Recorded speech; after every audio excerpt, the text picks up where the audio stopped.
all the dumb shit Gene Simmons has tried to trademark. That's what I'm saying.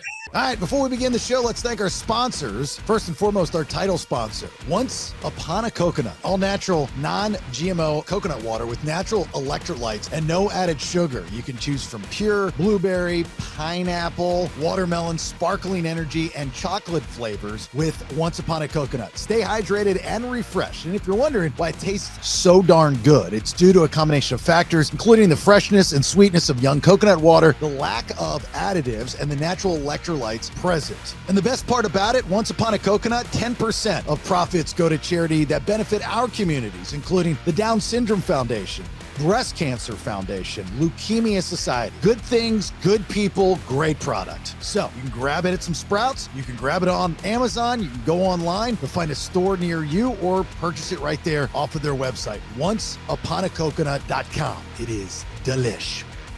Big thanks to Inspect All Pest Services, our buddy Nick and the crew over at Inspect All Pest Services, providing the highest quality termite, pest, and wildlife control. That's not all they do. Inspect All can take care of your insulation, pressure washing, gutter maintenance, and other home services in Metro Atlanta and the surrounding areas. Remember, seasonal, you get different bugs and critters all around your house, so you want to go with the best in the business, and that would be one of our fine sponsors from day one, InspectAllServices.com. It's the Mad Dog, Manny Aurora, with the Aurora Law Firm, best darn defense attorney in the world, litigating all over the United States, based out of Georgia. We're talking criminal defense, white-collar crime, DUI, drug offenses, appeals, and more. And you can always get your legal questions answered by the Mad Dog, Manny Aurora, by getting those to me. And when he pops up on a show, you get your questions answered. So go to thebaileyshow.com and we'll get those questions to the Mad Dog. The Aurora Law Firm.com. He is the best in the business when it comes to therapists. There's no doubt about that. I use them, and so should you. We're talking about Dr. David Markwell with Ridgeline Counseling. He's got 10 therapists in-house, 3 different locations there in Georgia, one across from Sprayberry High School in Sandy Plains in East Cobb, Marietta near the Square in McKaysville, just outside of Blue Ridge. But if you're not in Georgia and you need to talk to the good doctor, then you can go online and get virtual sessions. Ridgeline Counseling at gmail.com if you'd like to email him directly, or go online to markwelltherapy.com.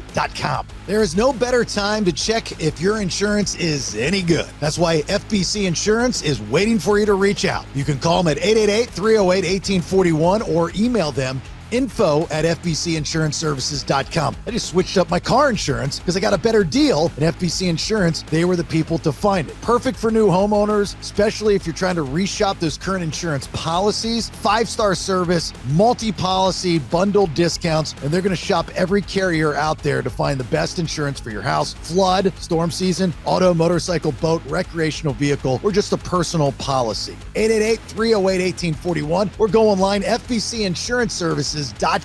Another one of our great sponsors in storm season. You have to talk to the good people at Alternate Power Solutions of Georgia. Family owned and operated. They are a Generac generator dealer, founded in 2012. So storm season, power goes out. Who knows when it's coming back on? Don't be that guy or girl that does not have a backup plan and having power for whatever it be, especially medical devices, fans, air conditioning, so on and so forth. Offering sales, service, installation, and repair of automatic home standby and portable generators, every single one of you. When you become a customer at Alternate Power Solutions of Georgia, you get an upgraded warranty, free monitoring, and warranty repair. A+ rating with a BB&B, and you pay nothing until the job is complete. Call or request a free home assessment and go to their website, poweringgeorgia.com, or buzz them at 770-853-7571. Use the discount code Bailey, my last name, and get $500 off your entire installation. All right? Servicing Georgia and Tennessee. Again, another great sponsor of the BS podcast that is going to come to your aid here during storm season. And I'm talking about Cliff Bratcher and Jayco Contracting. This one hits home for me because I needed advice from Cliff and Jayco Contracting when my mother got a hole in her roof. Now, Jayco Contracting helping the good folks out in Georgia. And if you're in Georgia, you call him this storm season just to know that you're going to be taken care of when that tree falls through your roof or your shingles come off or a hole somehow appears. works, right? They are a platinum preferred contractor with Owens Corning, licensed and insured roofing and gutter specialists covering all of Georgia. Keep in mind, if you've not gone through this process, Cliff and Jayco Contracting are going to take care of it from start to finish. That means dealing with the insurance companies. That can be a headache and a negotiation, and they're the best to do it. Commercial and residential satisfaction guaranteed. JaycoContracting.com, or 7 days a week, 24 hours a day. You give Cliff Bratcher a call at 770-316-3876. Alive Ozone Therapy Spa in Altamont Springs, Florida. This is mine and my wife's wellness spa. If you have an autoimmune, cancer, HIV, just simple biohacking, long COVID, the answer is yes to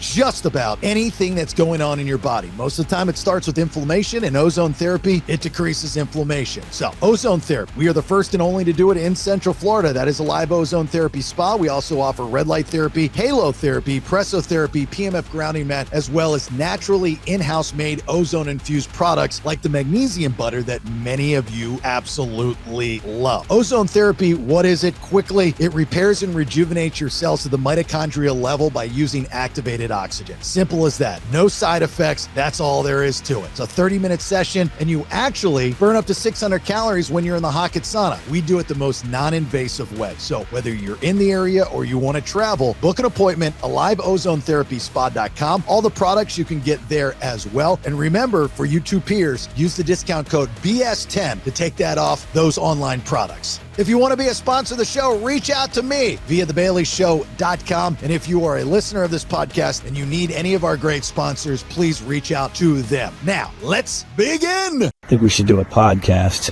about rock and roll. I got some stories.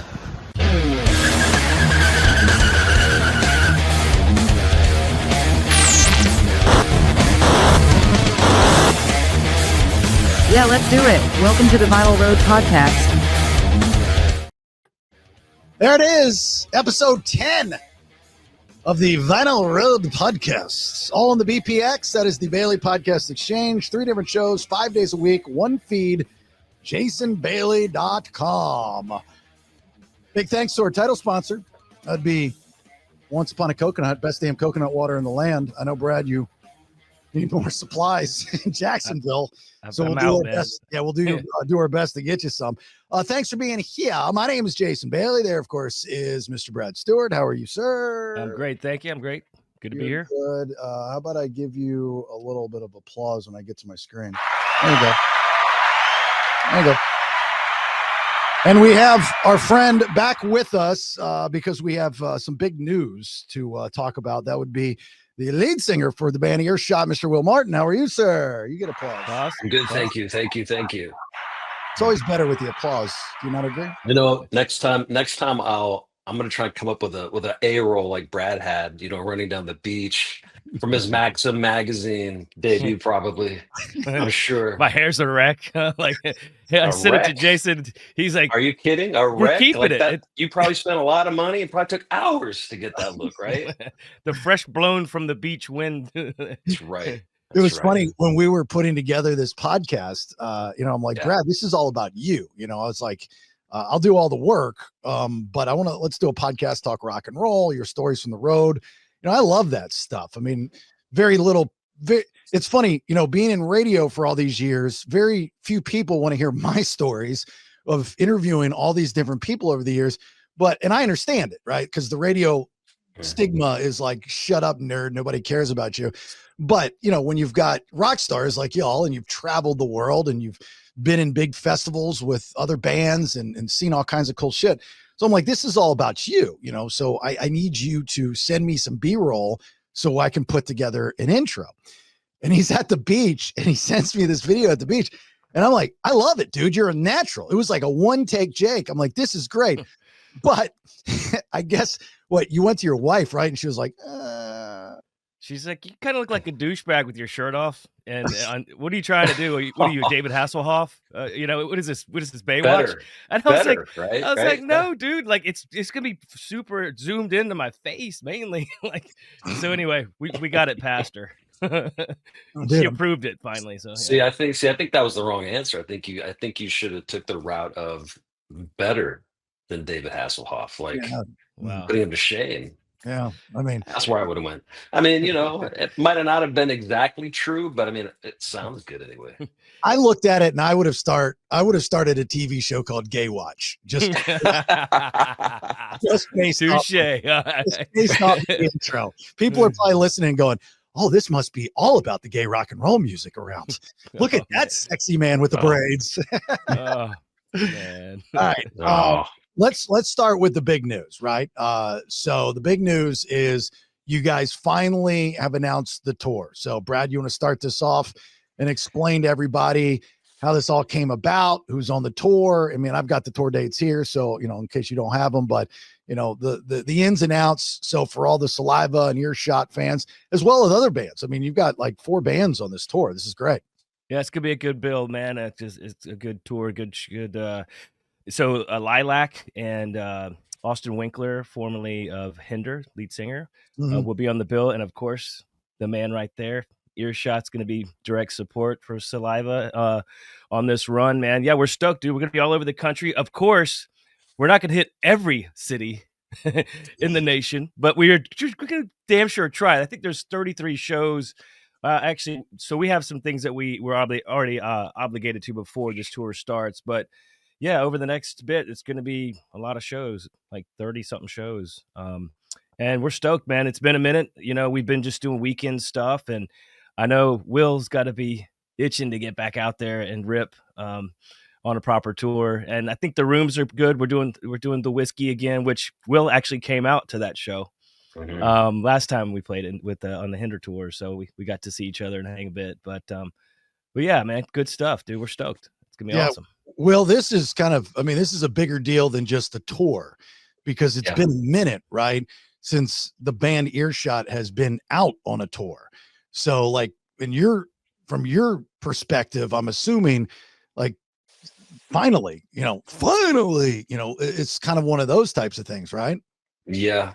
No, we're stoked. And I'm so grateful and that we were asked to even be a part of it, because it's we're sort of restarting our machine again, and we have a new record in the can that we're going to release later this fall. And I sent the record before it was even finished being mixed to Brad and Bobby, and it's humbling that they're just been willing to help us kind of get back on our feet again. And it just for that, I told Bobby and Brad, same thing, like, oh, you guys won. It's tough out there. It's tough to, for us, it's about letting our audience know that we're back out. That's the toughest part for us. And this is certainly going to help with that. And, from what I've seen so far since we've announced the tour, there's a lot of people excited for Saliva, of course, but there's a lot of people going, holy shit, Earshot. I mean, so it's cool. And I think these are going to be some really great shows. And I'm looking forward to, spending time with Brad and Bobby and just having a really good time, just kind of getting back into the saddle again. Does it offend either one of you guys? You announced this tour, so you've got Saliva and Earshot as well as other supporting acts. But time has gone by, especially for Earshot. You guys, it's been 17-ish years, give or take. So does it offend you guys when you go out like and do a tour or performing, and somebody comes up to you and says, "Oh, I remember you guys"? Does that ever offend you? Not me. I mean, I'm flattered that they even remember us, quite honestly, because it's been so long. I mean, there's so many bands out there coming at people every single day, as we know. And so the fact that people still remember us, they still listen to our music, I think for us, they're surprised to see us actively back out again and being able to come out and hear their favorite songs live. And then also they're learning that we have a new record coming out. So it's exciting for us. And I think it's exciting for fans. We did a lot of touring with Saliva back in the day. So I think, and it was a great tour then. So I think it's just a pickup of that, and obviously Saliva's evolved since then, and they're doing great. They're killing it. Mhm. Brad, when Will sends you music like this entire album, or anybody sends you music, do you pull a me like I did with your guys' latest song and just make suggestions, or is that like just you just go, oh yeah, it sounds great, man, you guys are gonna kill, and it is what it is? At that point of the process, I pretty much accept it for what it is. And when we put it on in the bus and finally got to listen to it, I was impressed. I was impressed with the songs and the way it sounded. I think sonically, music and technology has also evolved. So, I remember putting his Earshot's first record up against this new record and new sound, and I have to say the new record sounds better. I mean, it's not that. I mean, it just sounds like you guys have evolved, and I think the production is. I don't know if it's not like like slicker or like it just. I don't know. It feels organic and real. It doesn't seem like overly processed and like a lot of records these days, dude. I typically hate the way the drums sound, and not to get nerdy anal about the drums, but everything is like triggered or it just doesn't sound like a real person played the damn thing. It sounds like it's been programmed and some kid on this computer programmed it and they just went with it, but this felt real and organic. His the new Earshot record, it just felt like it had evolved sonically, but also that it stayed true to like more of an organic approach and not an overly produced type situation. So Will, are you open to constructive criticism from your peers if they make suggestions? I haven't found anyone more critical than myself. Right. Yeah. So yeah, no, I'm always fully open to criticism, and I also understand too that it's really just an opinion, right? And like we talked about in the last show, I kind of go along with the Rick Rubin philosophy of you write for you and the audience comes last type of thing. But I'm always curious to know how what we do lands with people, right? So for that, I'm always curious, and because I'm always interested in how I can move people and relate to them better. Mhm. Those are the reasons why that I like the feedback, that I always seek it out. I from the radio side of things, I always felt like real cool whenever I would be able to hear something beforehand. A lot of times you would, Mhm. have an artist come on and then the label would send you a link and say, this is confidential. Don't post it. Don't play it. I'm like, that's fine. I Yeah. won't. And I'd listen to it. And then, you start the interview process and then the guest would say, so what did you think? And I'm just that type of guy. I'm not going to trash it if I don't like it. Of course, I would take a different route, but I'm a suggestion guy, as Brett knows. And it gets me in a lot of fucking trouble. I mean, just last episode, like this new Saliva, that the music video they put out for Crowd Goes Wild, dude, that fucking Right. song is a hit times 20. I The mean, that video is great too. video is great. The song is great. Everything. I mean, there are so many different levels to that song that's outside of the norm. You have, as Brad explained to me, Josh, doing something on the pedals and wah, wah, wah, wah, wah. You have a fucking guitar solo in 2025 in a song that still stays within radio parameters of 325. I mean, then you have, which is my favorite thing as as a lover of glam rock, the breakdown. I want nothing but a good time. And I've been on stage and looked like a fool with Poison doing that, like in the video. Oh, don't go to YouTube and find it because it embarrasses me. Anyway, so with the song I suggested to Brad, I said, the only thing that I was expecting that I did not get was after the breakdown, which is awesome. And the crowd goes wild and the crowd goes wild and the crowd goes, it's kind of like that song that what's his name does in Hot Tub Time Machine, that rap song, and the crowd goes wild and the crowd goes wild. But I was expecting the pause, the drop, and then Bobby to go, and the crowd goes wild, boom, boom, boom, boom, boom, boom. And I didn't get that. So I suggested it. Now, these guys were just at Sturgis, and Brad was supposed to say to Bobby, hey, you might want to give this a shot live. I mean, we were texting back and forth while you were there, taking pictures with Gene Simmons. What happened? We didn't even play the song, dude. I mean, it's you got to know that we didn't rehearse even for that show. It was basically like, you bitches better know it and get up there, man. And that's what we did. So, okay, for the next tour though, we are going to bring the song in. Yes, absolutely. But we weren't quite ready for it for that one. Plus it was like, Buffalo Chip. We just kind of wanted to stick to the script and be super confident in the songs that we do actually are pretty well rehearsed on, so we didn't do it, but just give me a minute on it and I'm going to try to work it out for you. You won't like the Rage Against the Machine. Fuck you. I won't do what you tell me. You want that kind of shit? Like it, I want, I want a little bit of that. I got to find out what damn song I'm thinking of. And the beat goes, and the drums go, and the beat goes. What's that rap song from the 90s? And the beat goes, and the drum goes. Have you guys seen Hot Tub Time Machine? I've seen it, but I can't picture what what scene was it? The black guy from The Office, and he gets up, and they're still in the 80s. They're at Winterfest, and he's got the gig, but back in the day, he failed miserably. He goes up and he does Jesse's Girl and crushes it. And he goes, all right, I got one more for you. This is from the future. And it's, I can't think of the name of the damn song. It was a huge song, and the beat goes, and the drums go, da-da-da-da, da-da-da-da. And it's like a rap kind of Rocky almost song, but it was a pop song. So like, that's what.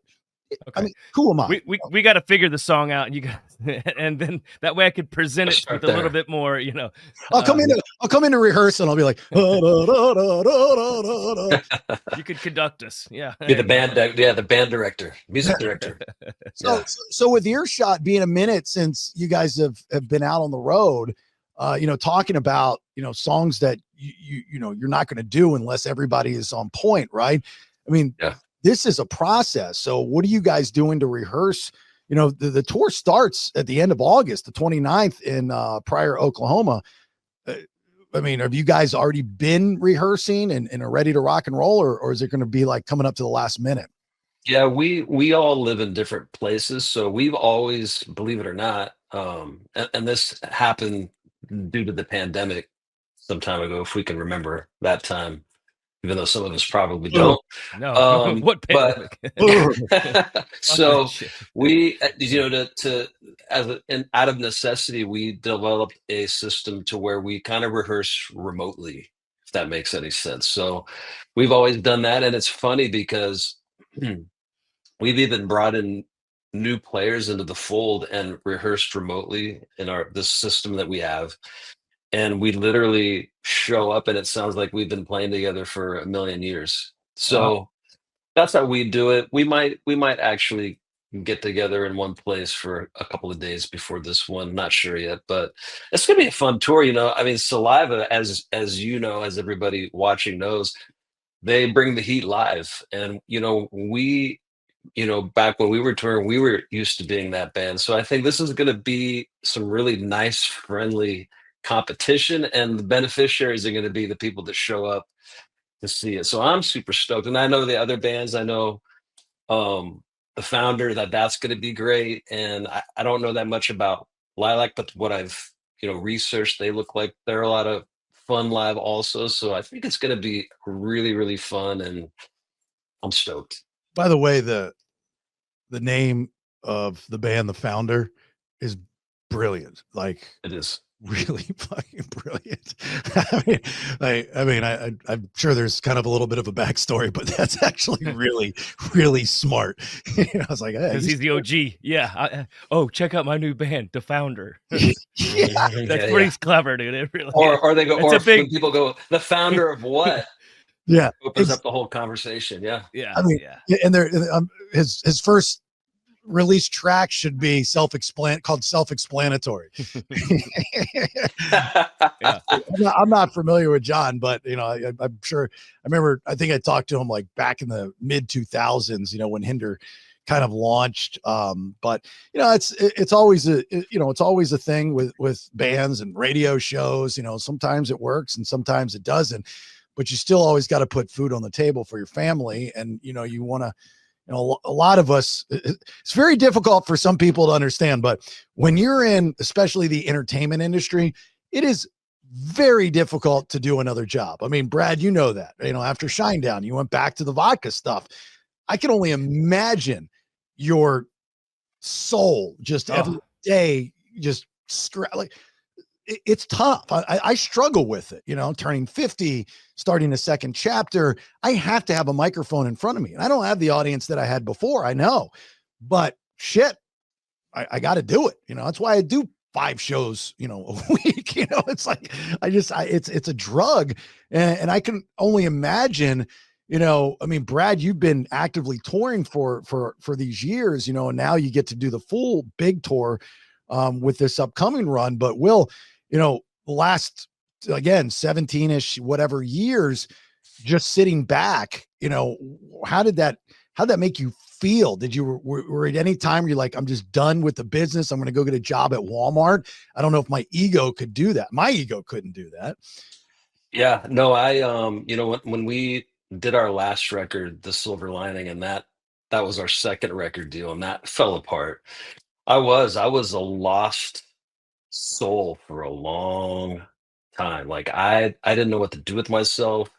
I went into a really deep, dark depression. And I mean, I didn't barely go out. I was drinking heavily and just staying home. Like I wasn't even like going out and like causing any trouble. I was just sulking in this deep pit of like despair, for lack of a better term. And that went on for a long time, maybe God, maybe 5 or 6 years. It was a long one. I honestly, there were some days I didn't know if there was a way out of it or if there was ever going to be a way out of it. And I learned a lot going through that whole process. And eventually I had to put on my big boy pants and I had to start earning money. And so I went to work for a small company called Microsoft that you may have heard of. Mm-hmm. And I got a job as at first a data entry person, but that was only for a short time before they sort of recruited me into being a learning and development trainer for Microsoft. So now I'm sitting in an office and I'm coming up and developing trainings for new hires that are 3 weeks long, and I'm standing on stages giving presentations, doing these experiential training things. And I did that for about a year and a half. And then from that, I was doing tour managing. I tour managed the Misfits for a couple of tours. I tour managed Peter Murphy from Bauhaus for a few tours. I did UFO for a few tours. Did some work for Live Nation as a promoter rep, production, stage manager. So I mean, I did a lot of different things between the last record in 2008 or whenever the fuck it was to now. And it wasn't until about 2019 where I finally said, you know what, I'm not doing what I'm good at, and I want to get back into that. And this is just where my heart and soul always takes me back to is music. And so, in this business, as we know, we never know where it's going to take us and where we're going to land. But you just you gotta jump in the pool. You can't be a toe in the pool type of person in this business. You have to jump in and you have to swim in it. Do you find that all those people that were so nice to you back in 2005, 6, 7, and 8 just kind of disappeared? 100%. Yeah. But to be fair, so did I, right? Like I stopped showing up. I lost contact with a lot of people. Brad's one of them. It wasn't. I don't put the onus just on other people because it was also me too. I didn't feel like, to me, interacting with people meant that I had to explain what happened. And I never wanted to be and never have been that guy that had this story about, well, the label this, like, I hate that story. And I vowed long ago that that would never ever be me. I'd rather fall on my own sword and just sort of digest it on my own than go out into the world with this pity story like, oh, and the label did this and that, who gives a shit? Like, just just get back up and go make more music or don't. And so I just chose to don't for a Mhm. minute. And here I am. I'm back. Brad, you find that Fresh. when you went to, you're out of Shinedown, people stopped calling, people stopped offering things. It sucks, doesn't it? It was tough for me for sure because it was at the end of a record cycle, and I'd actually been offered, like I told you before, to go and rock with Rob Zombie, and so that also was weighing on my mind too because I was like, man, I had a way out if I would have taken it. I had another gig, and then oddly enough, when they offered me the gig, I turned them down. Later that year, we played. We went on tour with Rob Zombie and Godsmack, and every night I'm sitting there going, we would play our set and it would still be kind of light out, and then here comes Zombie, and there's fucking dancers and gas and fucking video screens, and from the first fucking downbeat, dude, for 60 minutes it just kicked your fucking ass. And I'm Right. sitting there, it's fucking awesome to see every night, whatever, and I was almost slightly embarrassed that we did our thing for 30 minutes and then they did that thing. He had fucking tractor trailers, the whole thing. And so then when it ended for me, that part of it ended for me, I was like, what now? Like that was my everything. That was my, I mean, to say it consumed me would be an understatement. I mean, I lived and breathed Shinedown, even though some weird shit happened on the second record with the producer and shit. I mean, it was still something that I helped create from the ground up, and then it was just like, what the fuck am I going to do with my life? And so, I was able to jam with Bobby not too long after that happened to me. And, but eventually, yeah, about a year went by and I was like, I need income. So I contacted my old boss at the Bacardi plant, and she was still, running the QC lab there, and I said, hey, can I have my job back? She said, yeah, no problem, but you're gonna have to come back, and it's third shift. So I would show up at 11 o'clock at night and work till 7:30 in the morning. Oh, Testing rum. So I mean, you are sampling the rum. But besides the wet chemistry and some of the other testing you're doing, it's quality. So we get complaint samples in and all this, and then we support the processing people, we support the plant, the bottling line, and we support the research group and product development. But I was used to drinking at night, but not having to drink under the fucking fluorescent lights just sucking the energy out of you, and I just remember one night I was working, I was like, this can't be it, man. Fuck. I toured the world, dude. I fucking did it, man. Like this can't be it, right? So a couple of years went by, and I think I told the story on one of the previous episodes, but I run into Brett Scallions at the NAMM convention in Anaheim, and he was putting Fuel back together. It was calling it Refueled, and man, he said, all I'm missing is a bass player. And I said, dude, hit me up. I'm interested. And next thing you know, I quit the Rum Lab again, and I'm back out there at a pro band doing it, with Brett and Fuel. And I had a blast. Those years were great, but yeah, I mean, whenever something like that ends for you, I mean, it's indescribable. I don't know if I was depressed. I think I was. I probably treated people like shit because I was miserable and just sort of disenchanted and disgusted with my situation, and just not really having a chance to find my own way out if I wanted to get out. But I never wanted to get out. I wanted to be loyal and I wanted to support it. I wanted to stick through the bullshit. And when I got that call, man, dude, that was a dark day. Yeah. That's that's cool that, like when you're at that level and you have that skill set, you're able to, like, I've always thought, for musicians, especially that, of name, that been in a band of name, when things, go away, like, fuck it. Why don't you guys get together and make a super group? I mean, at least there's going to be some type of attraction to that. On my side of things, like, I'm worthless, like there's literally Radio Guy cannot do anything else in his life. So I get angry, and I've always lived my life with a human hit list, not physically shooting them, but, I have a list of people that I every day wake up and say, I'm going to do something that says, go fuck yourself. And that's what fuels me. And it's so unhealthy. Like, That's really, pretty bad. Damn, son. I mean, it goes back to Sister Mary Lucia from high school. I mean, that sat across from me at a desk my senior year and told me and my mother that I was never going to amount to anything. I mean, like, that's my memory of things and my drive. So I'm like, moving back to Orlando, I'm going to open up Orlando's first and only ozone therapy spa and make it successful. And that's going to be a paycheck.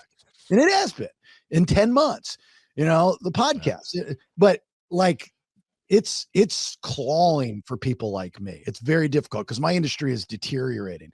Music will never deteriorate.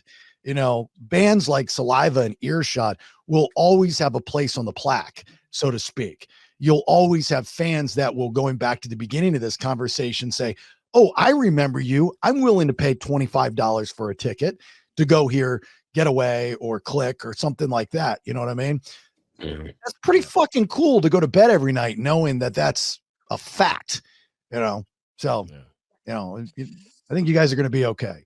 Yeah, I think it's going to be a great tour. Looking forward to it. A lot of preparation, a lot of work to do in front of it. And, that's the stuff that a lot of people don't see, right? That we all know. There's a lot of back end work that, goes into it. It's not just we show up and play and do great. I mean, we do that part too, but there's a lot of legwork from a lot of different people, along the way to make it all happen. I'm looking at the dates. Like I said, this tour with Saliva, Earshot, the Founder, which is featuring Austin John Winkler, the former lead singer of Hinder, and Lilac, which I'm not familiar with the band. I look at that band name. I love the font, but I see Lyric just right out of the gate. I didn't know what to make of it when I saw it. What does this stand for? Is this an acronym for something like leave yours? And then I read on their bio that it's lilac, pronounced lilac, and the V is actually an upside down A. And I learned a lot about them over the last few days since I discovered this band. I see Lyric. That's what I see. Which I note, did you see Brent Smith bring Lyric up on stage, I think in Wisconsin? Dude, I remember when that kid wasn't born, like Ashley's belly. He was in Ashley's belly. Yeah, I remember that too. Yeah. Which is crazy to see him up on stage performing. I thought that was so cool, man. I was like, damn, the kid's like a man. Holy shit. He's tall too. I think he was playing basketball at one point, and then he just one day, I talked to Brent about it briefly. He just one day just stopped playing basketball and wanted to learn how to play the guitar and play music. And so of course Brent was like, finally, Yeah. Right. The sports thing's cool, but your dad's the singer. Yeah. I mean, yeah. So, I remember those days very, very well. And, yeah. I mean, I know he grew up with Ashley, but I knew Ashley. I actually hit on her back in the day when she was dating. What's his name? I want to say the guy that was in the lead singer a band Blue Meridian. That was an Orlando-based band. Was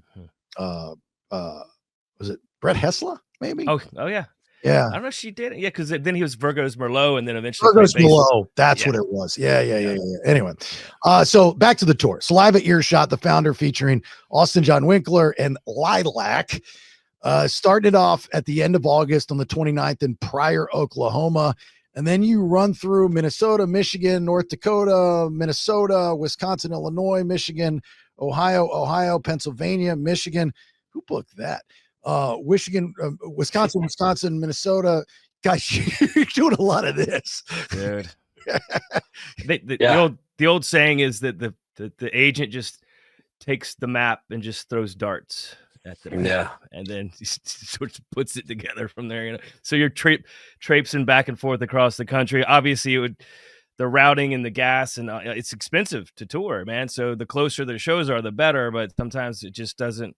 Everyone can't have the Friday night, so you gotta book the other nights, and sometimes you're fucking traipsing all over the place, man. Yeah, that's crazy. Montana, Idaho, that's Boise, Washington, Oregon. Then you get into Reno. Where are you playing in Reno? I gotta look. Yeah, I don't know off the top of my head either, but what about that should be an interesting show. What about Sacramento? That's Aftershock. So a couple of those shows.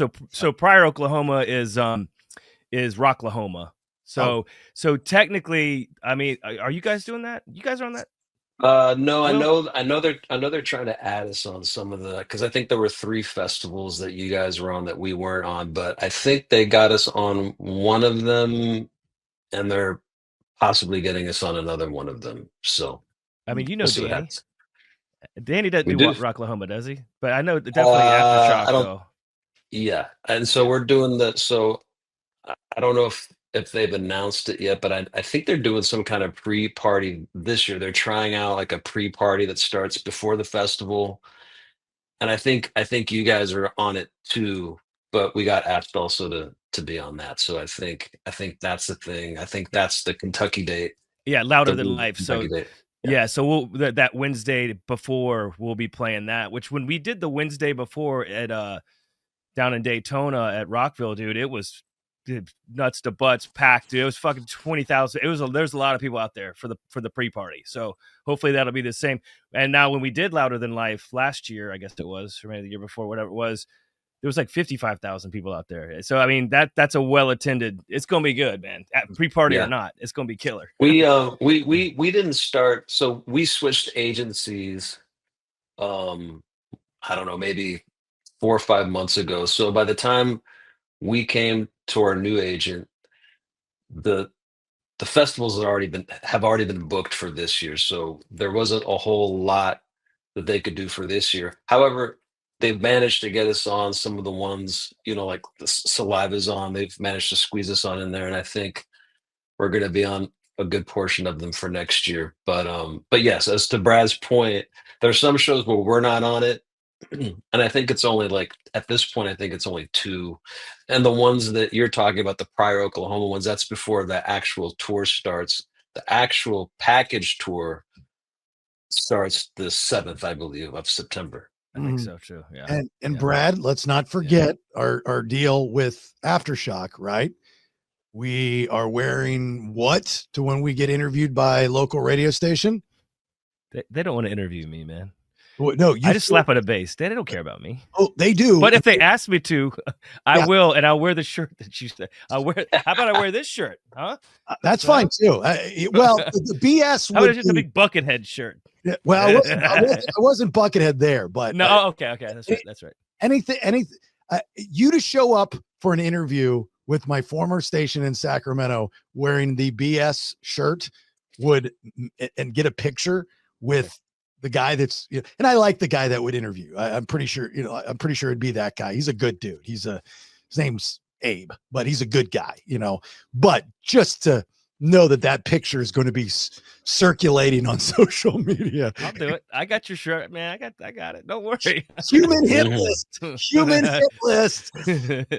So that's Sacramento. Then you got Bakersfield, still in California, then West Hollywood, and then Arizona, New Mexico, Texas, finishing out in Austin as of right now on the 16th of October.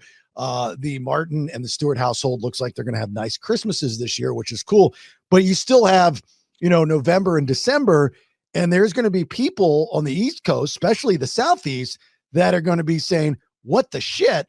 They're already mad. They're already mad at us. Okay. We were joking about this before we started it, and it doesn't matter. Like we could have booked 100 cities in 2 months. There's still going to be, a bunch of people that go that we suck because we didn't play that city. And listen, I mean, and I'm sure Brad, you'll agree, we don't book these shows. It's not like we're deciding, where to go.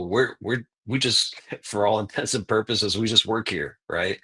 So, I mean, I would love to play every single city. And I always tell fans, when they ask, like, why didn't you come to our city? It's like, well, just talk to your venues, your promoters, like it's demand, it's supply and demand, right? Like if people want to see Saliva, if they want to see Earshot, if whoever they want to see, then people have to sort of mobilize to kind of make that happen. I mean, that's the promoters book things that they think are going to draw and that they can make money on. That's their business, and our job is to play. Like we play because we love music and we love connecting with people and interacting with people. So we're open to it. But I whoever anybody listening to this, I hope that needs to hear this and can maybe help spread the message. It's not that we don't want to go to these cities that we're not at. It's just either it wasn't available or the demand isn't there, or maybe it's just the timing wasn't right. But it's certainly not because we're trying to shun a city or we think that it's not important or insignificant. Mhm. Well, I would suggest, I should have got in the promoter business. I think I'd be good at that, right? I think I'd be I okay. think so. I've done it enough, but never done it on that level. But it's very simple, right? You've got, and this is where radio does work, and radio is always looking for something extra. It doesn't matter what the market size is. If you can attach a sponsor to said tour, or said city for said event, it makes things a lot easier. So if you've got a 3-4 week promotion, and a lot of it from the radio side of things, I don't know if you guys know this or not, the more available the stars of the show are to put over radio station and radio talent, the insecure, people that are behind the microphones, they get a phone call from a rock star and you guys call them by name and say, I can't wait to see you. How's your kid doing? Oh my God. They walk out of that studio, they go into social media and go, Will Martin from Earshot, he knew me. He's my buddy. That's a big deal to radio people. So how, your promoter isn't reaching out to these radio stations and saying, hey, do you have a venue? Can you find a sponsor? Go to your salespeople, put a package together. You guys make money. You take care of the cost of the bands and do a 3-4 week promotion where you're able to give away these really cool packages for fans of Saliva and Earshot. I mean, it's very simple math. I mean, it's like so simplistic. I mean, I've already, being in Florida and I want to do something with the podcast, whether it's in Orlando or Tampa or Jacksonville or Miami, wherever the hell you guys play, I've already started sending emails out and text messages to people that I know, especially in the radio business. It's very simple. So fans, if you're bitching and complaining that this tour is not coming to your city, you can still reach out to your radio station via social media. It's very simple. Be respectful, be cool, but the more the merrier. And then if there's a venue in that town, whether a local venue or maybe a House of Blues or a Hard Rock or something to that effect, reach out to the venue. Say, hey, look, if they know people are going to buy a ticket, they're going to book the show. It's very simple stuff, and that's cool, especially for your fan base, which you guys have a very large fan base. When they start coming together like an army and they're able to achieve something like that, you guys now can say as fans, we made this show happen, which is, and you guys are going to recognize that. It's a totally different world. Man, I'm crazy. I know. Jason, I think you should think about being a manager. I mean, you have really good ideas and you get it and you understand the new landscape of this business. It's not what it used to be. You have to know sort of the levers to pull and the different options, all the available options to do things untraditionally. There's some really great ideas. The trick of that thought process is, by experience, knowing how people are going to react. If and from the radio side of things, knowing how fans react when they get what they want and how radio stations react when they get something extra, it's a happy marriage. Everybody needs to be taken care of. But radio right now is searching. They're dying. They need money. They need experiences. And everything has become so kind of corporate and cloud-like, where, I mean, look at in Orlando, Earth Day Birthday. You guys have both played Earth Day Birthday, which was once the largest outdoor rock festival in the state of Florida. Obviously Rockville has totally destroyed that. But now they for the first time in over 30 years didn't have it last year because the money didn't make sense, because there was no bands to play. They were just in Rockville. So like you need those experiences with guys and tours like this and bands like you guys. So if somebody's open for me to be their manager, I would give it a shot in a heartbeat. I would love to do that shit. I wouldn't sleep. I would not sleep. That would consume my life because it would be so challenging. That would be a blast. I don't know if my wife like. You could solve the hit list too that you have. You could Right. You could probably check a few people off in that one list. fell swoop. Yeah, one shot, dude. Yeah, man. yeah. Hell yeah. Because I think one thing though awesome. is like the promoters though also still have to be in bed with those stations too. So you know what I'm saying? I mean, a lot of and I'm sure you'll see this too, Will, and you've seen it probably already. A lot of what I've experienced whenever we're coming to town is, hey, they want you to do a drop on so they can just post it on social media. So instead of, hey, the promoter paid the station to promote the show however much money he was supposed to pay for promotion, but maybe didn't do so or wants to cut corners and just post it on a Facebook page somewhere or some bullshit. That's the issue I have. If there's money built into the show, spend it. And spend it in the right places where it's going to reach people. These bands are radio rock bands. That's how we broke our bands at radio. So that would probably make the most sense, obviously.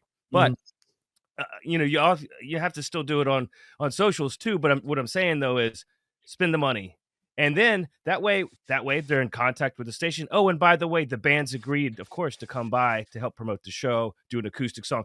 Then it's like everyone's talking, but you got to make sure everybody's talking. Is my point. And also if the guy's got to do the right thing, spend a few dollars, get with the station, and then bands come by, we call them, we do a phoner, whatever, instead of just in the camera saying, hey, we're coming to your city, and then they just put it on their social media and pray that people are going to show up or know about it, you know? Well, how this tour doesn't, I mean, how any tour, I don't care what level band you're at, does not have a title sponsor blows me away. I mean, it's such a simple process. You know, the problem is that it's greed. You know, the person negotiating on, usually in this case, it would be the tour side of things, wants more than what they're willing to do. I subscribe to the theory, any money is good money. So, you know, and it's the smoke and mirrors in a positive way. I'm not talking about bait and switch. I'm just talking about the idea that you have a title sponsor. The term sellout is long gone. It's long gone, long gone. You know, get that out of your head. People need to make money, and this provides opportunity. So if you have a title sponsor, fill in beer or liquor, you know, there's always these new liquor companies that have got a ton of money that are looking to get their name out there, right? You know, you have that. Then when you go to these markets, especially smaller markets, you say, hey, we are going to do a radio buy of $5,000 or $10,000. You know, you have how many dates on here? 30 dates, 40 dates, something like that. Yeah. Okay. So you're looking at, we're going to drop $500,000 in marketing for each one of these radio stations. To that type of business, it's pretty good. And you're going to, let's say on average, every night for the Norm show, you're going to have between 2,000 to 5,000 people. Let's just say, conversation's sake, on average. So if you were to tell me, and this is how I sell the podcast, you know, with my unique listeners every week, I'm like, for X amount of dollars, you could be on stage every day telling that crowd of 5,000 people about your product every day for 40 dates plus. Would you not do that for that amount of money? And you get radio advertising on top of that. This is not just on stage stuff. This is now you have market exclusivity, you know, on the air, where, you know, you're being mentioned numerous times, because when you do radio advertising, it's all about volume. Back in the early 2000s, iHeart changed that process. You know, that's all McDonald's had to do for a 5-second blink. And they paid the same premium amount of money. John Morgan did the same thing. Brilliant advertising. Anyway.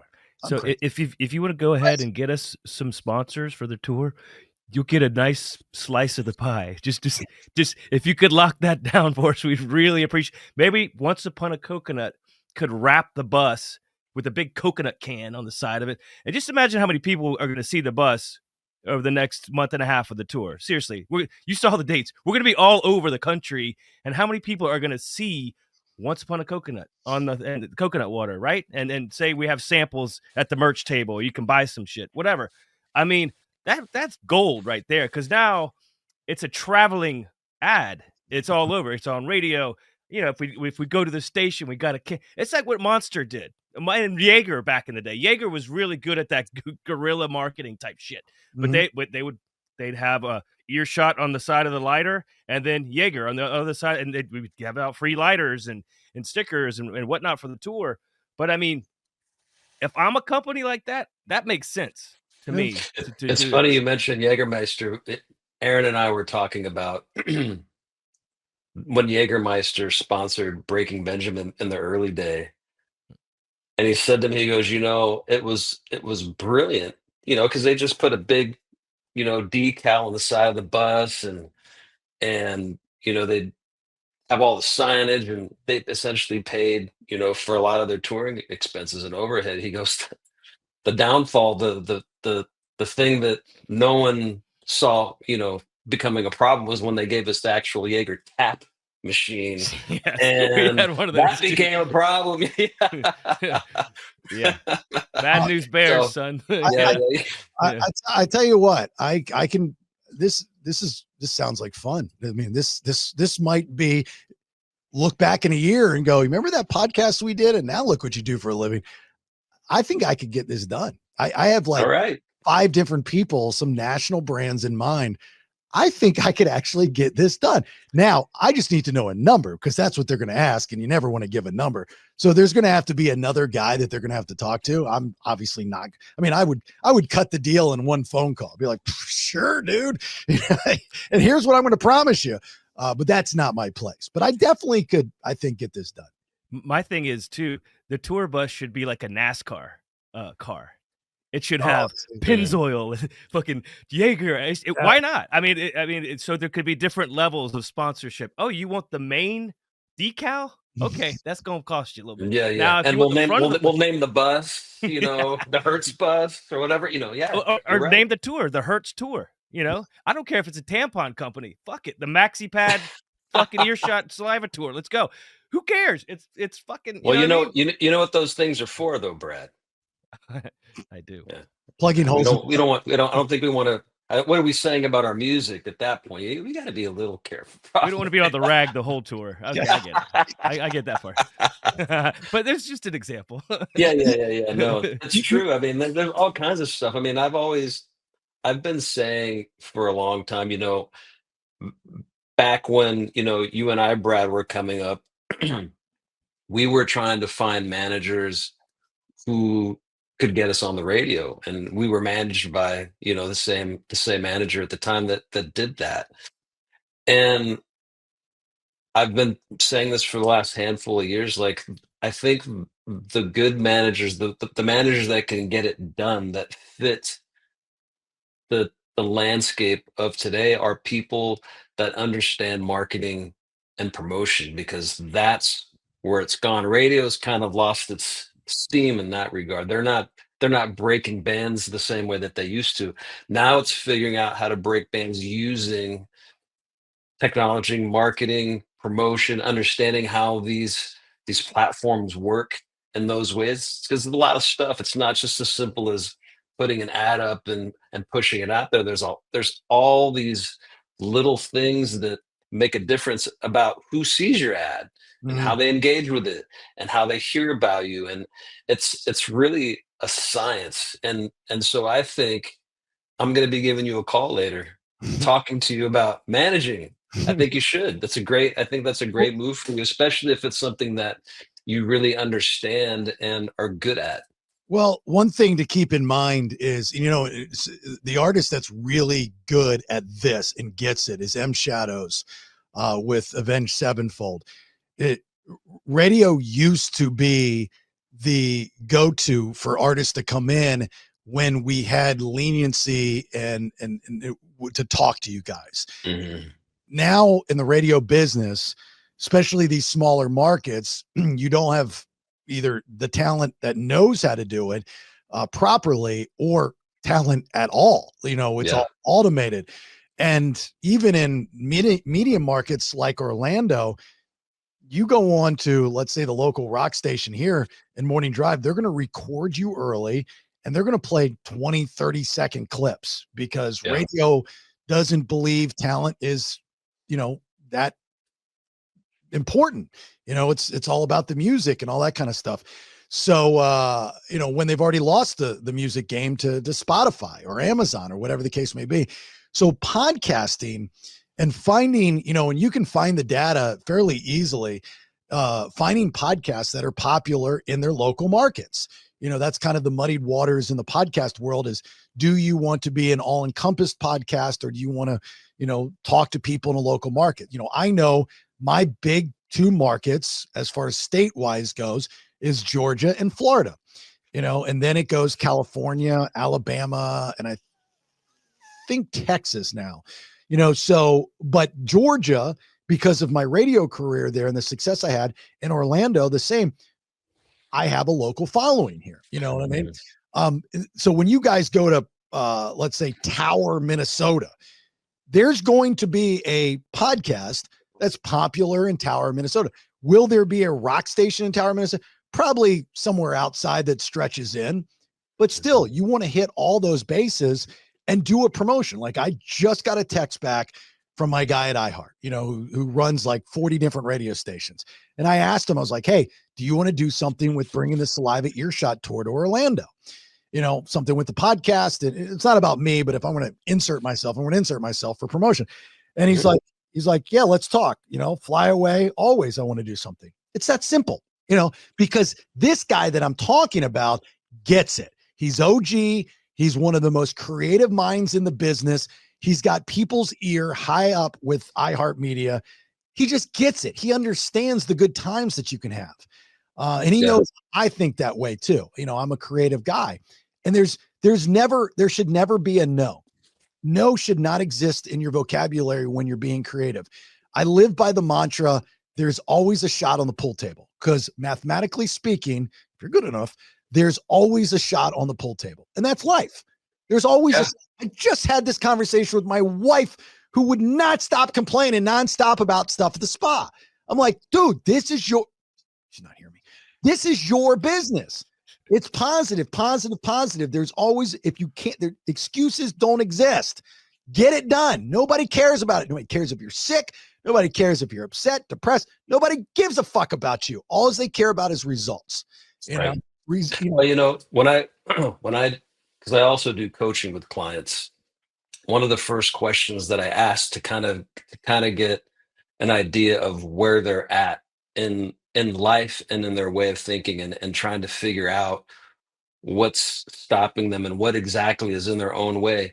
I always ask this question, and I ask, if I'm in LA and I want to get to Hawaii, what are the ways that I could get there? And it's always the same too. Well, fly or boat.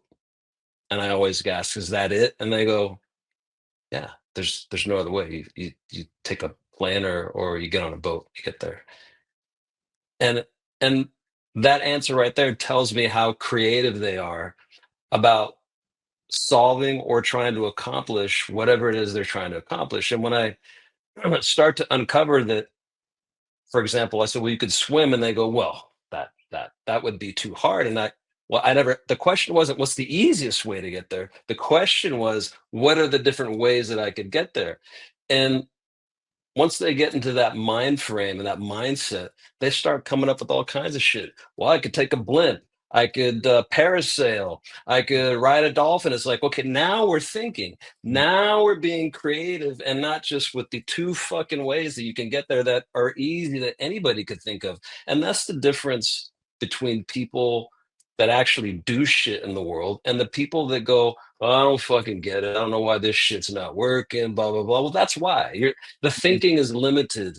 The creativity is limited. You have to be able to think outside of the box and be able to adapt to whatever challenge you're facing. And a lot of people just are, quite frankly, I think, become lazy whether they realize it or not. And it's the good news, it's a solvable problem if people are open to actually doing the work and open to looking at things in a whole different way than what they're used to.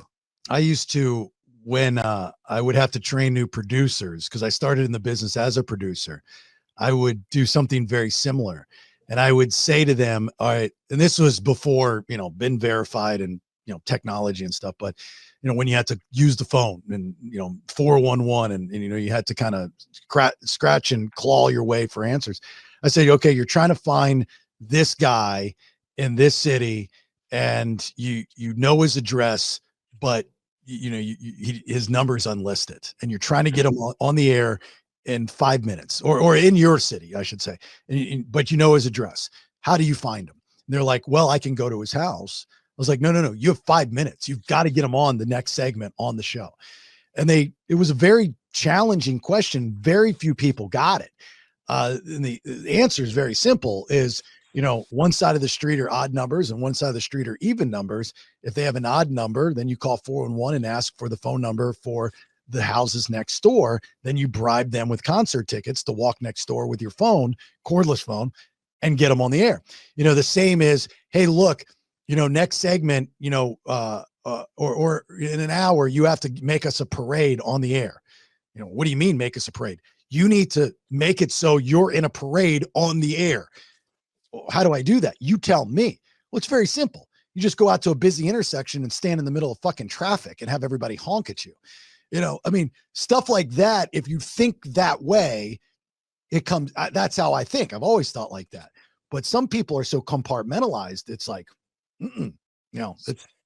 Yeah, or they're not willing to step outside of their comfort zones, right? Like that's, and I think we're all to a degree where, we all have our little comfort zones that, our little box, and we like the way that it feels and we like the way that it smells, even though it probably smells like shit a lot of times, but it's our shit and it's comfortable and we know it and we're familiar with it. And going outside of that means we're doing something that's completely unknown and foreign to us. And we don't know what's going to happen. And we don't have any control because we don't know what's going to happen. So there's, we're not built to, openly just embrace it and go, okay, we're going to do this. Right. To a lot of people, it's a scary thing, but back when I was going through that part of, my growth process as a human, and not that I by any means have this fucking dialed in perfectly, because there's a bunch of people that'll tell you and reaffirm that I don't. But being aware of it's half the battle. And as long as you can be aware of it when it's happening, you have the opportunity to sort of course correct. But it takes work and courage to be able to say, I'm going to step out of my comfort zone and do something completely outrageous that I would never think to do. I mean, I'll look like a fool. People will think this of me. They'll think I'm crazy. And then what if I fail? Like there's all of these things. But the real one question that I always circle back to, in fact, my attorney, that I've been working with trying to get this deal that we're trying to get done. We're going through stuff, and I said, "Are we okay if we just do this and not that and leave that and that?" He goes, "Well," and I said, "Well, let me ask you in a different way. Is anybody going to die?" No. Okay. Well, then let's just go. Let's move forward. And I think that's really, you know, fundamentally we confuse some of these with failure and how people perceive us and what we think we're going to look like. And by the way, nobody when we're on our deathbed is going to be fucking thinking about what fucking stupid shit we did. I don't think I'm going to be on my deathbed worrying about what people thought of me when I did that. I'm not going to give a shit. I'm going to be thinking about, holy shit, I'm dying. What else can I do before I die? I'm not going to even be thinking about the times where I looked like a fool or did retarded shit. So at the end of the day, the world doesn't really, nobody's watching you that fucking closely that gives a shit anyway. So why put really any stock at all in worrying about what happens if you are doing something that you're not used to doing and worrying about what it's going to look like? Nobody fucking cares. Yeah. Brad, are you going to care about anybody on your deathbed or no?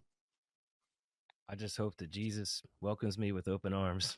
Hey, before you I go, hope that I've already got the resurrection ahead of time. Everything, man. Nah, before, yeah. Hopefully, I've lived my life to where I'm okay with it, and just it's just a phase, right? Life, and into the next life or into the next part of where your soul's going to travel to. oh, I mean, dude, you can't really fight that. I mean, it's can you go against that? I mean, it's really you want to hear something conspiracy theory, Mister. I So love it. here's the thing, Yes, Will. let's hear Brad it. doesn't want to talk about rock and roll. He doesn't want to talk about music. He wants to every episode talk about conspiracy theories, All which right. I Let's hear love. it. But I'm trying to be like, dude. So this isn't necessarily a conspiracy theory, but this is a mind fuck moment. Okay. When I lived in Georgia, so I have a theory on death, right? And it goes back to, I lost a bunch of people early in my life in a short period of time. And the last guy, he was 22, he was my fraternity brother. I didn't understand it. I'm at his funeral and bawling, everything had called up to me. This is the short version. I look around, I see all these people at this funeral. And I mean, I literally looked up to the heavens and I was like, God, why would you take Scotty? I mean, it's just dumb. What are you doing? And some surreal moment hit me like a ton of bricks talking to me, kid you not, that said, Jason, look around. That's why you're on this earth for a certain period of time. You got a job. Once you do that job, it's time to come home. That tears dried up, everything good, still tough to deal with death, but now it makes sense to me. So that was my experience. Years later, there was a big national story, actually. He was the high school quarterback for Roswell High School in Roswell, Georgia. A lot of promise, great kid. Everybody loved him. My daughter was going to the school at that time. We were going to the games. I believe it was after his junior year. He bum shoulder, normal surgery. Surgery went wrong. Kid dies in the hospital. I mean, just really, really sad. So the guy that I trained with, my workout with, he was a trainer. He was very close with his father. And he was also close with his former Navy SEAL who had seen a lot of death. Mhm. He had explained to him his version of death. And dude, when I tell you this, you are going to rethink everything that you know. Let's hear it. He says, he goes, look, we have electricity in our body and electricity never dies. So when your body shuts down, the electricity just has to find somewhere else to go. It's like, that's science. So you never technically die. Your electricity just jumps to something else. I mean, he goes into more detail with everything, but if you just think of that concept and kind of say electricity, i.e. soul, that's kind of a different way to look at it and makes you kind of feel good. It's like, all right, person passes away, rest in peace. But dude, I didn't see this, but I just think I felt it. That electricity just jumped. He's living in that fucking chair right now. You know what I mean? Like and he's like a former Navy SEAL that's seen a lot of death, and that helped him cope with watching his friends die. You know what I mean? Yeah. Ever hear that one? Oh, I no, I've heard versions of that. Energy is, Yeah. essentially, I think what he's talking about.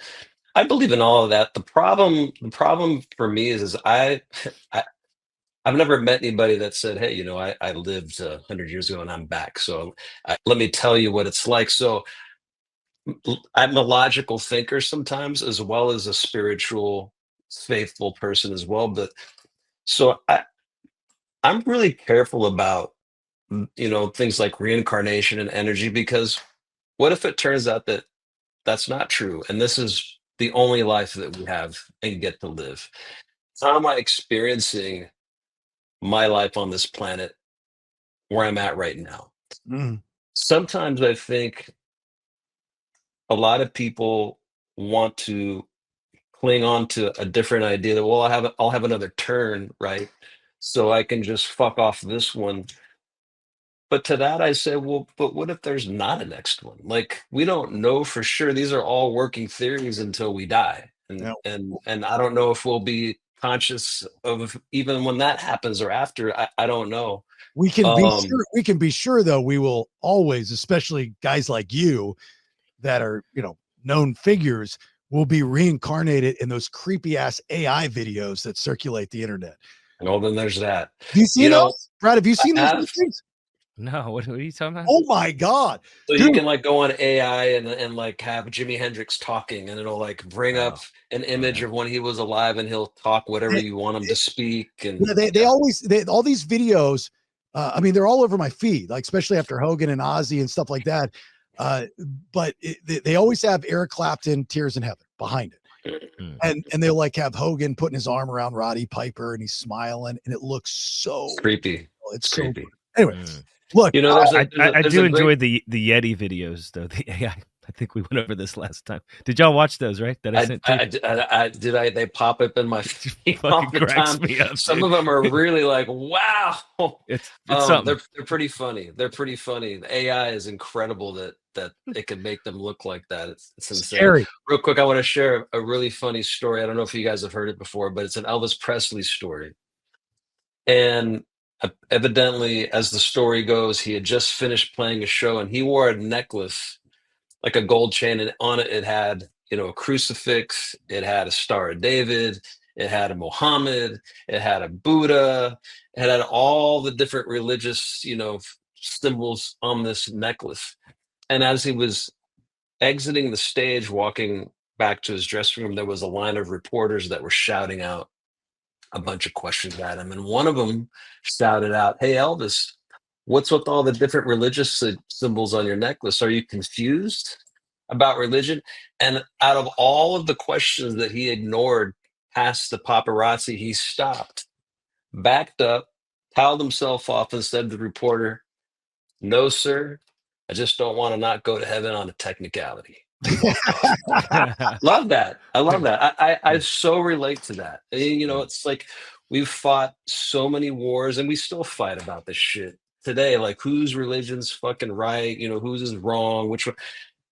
But if you look at it, and if anyone's taken the time to study all of these different religions and what they teach, they're teaching the same fucking thing. There they are. Be good to people, be nice, try not to kill people. That's not good. Don't steal from people. Like, that's the message. And yeah, there's little different, customs and ceremonies that they do, but largely the message is all the same. And I think that's kind of the joke, right? The joke is on all these people that are killing themselves and in the name of, religion and their faith, when even that in and of itself is against the very religion that they're so passionate about. So it's an interesting juxtaposition, in my opinion, to kind of observe.